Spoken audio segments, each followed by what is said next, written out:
Angela Holt, and I come here today in hopes to spark an interest in the concern of elderly drivers. The existing laws allow elderly drivers to slip through the cracks and drive public roads without the proper testing that should be implemented to ensure their safety. According to the Senior Journal, senior citizens not only drive more these days, but have sped past teenagers as the age group with the highest number of accidents per mile. With this startling fact, I am confident in saying that all of us here have probably been the witness to the limitations of elderly drivers while driving. First, let's discuss the laws that are put into place here in Tennessee. According to the Tennessee Department of Safety, retesting of the elderly is not permitted. There are no guidelines put into place that can meet the critical physical and visual limitations of the elderly. The elderly are tested as if they were a young teenager or a younger adult on the simple basis of meeting visual and standard driving abilities upon a renewal or a new license. Even more disturbing is that they entirely depended upon the elderly, no matter the age, to report health changes.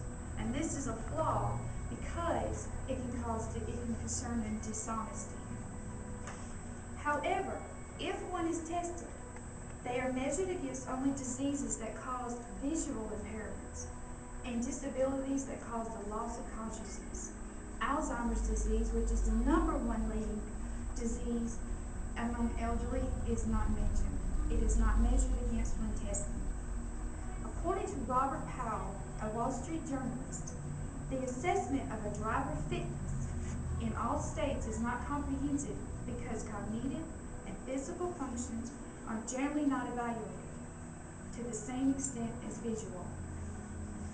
Now that we have established that there is a problem or a lack of testing and a concern towards elderly drivers, let's look at some possible suggested changes that can be implemented to ensure the safety of our elderly drivers.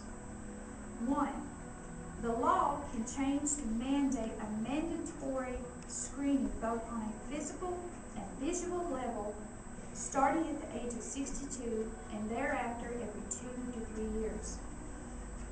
When assessing the driver's physical abilities, they should include non-comprehensive abilities, again, such as Alzheimer's disease.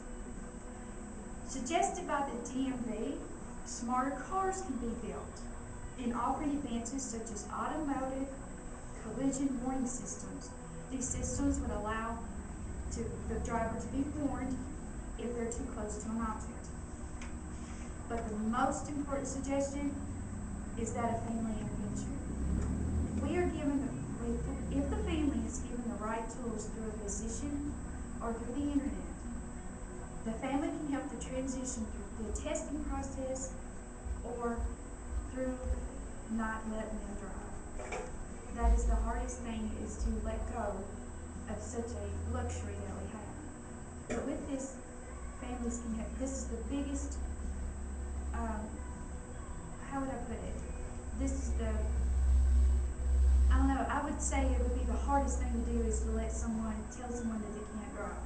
I don't know if it establishes their age or it's something that they can take away. But I believe if family strongly get involved, then that transition would be a lot easier. As we get older, our physical needs change. With that, the testing of our cognitive and visual abilities under the conditions of driving should mimic that change. This is not only for me as a driver, and I soon know I will be an elderly individual, but this is for the people that are driving now. Thank you.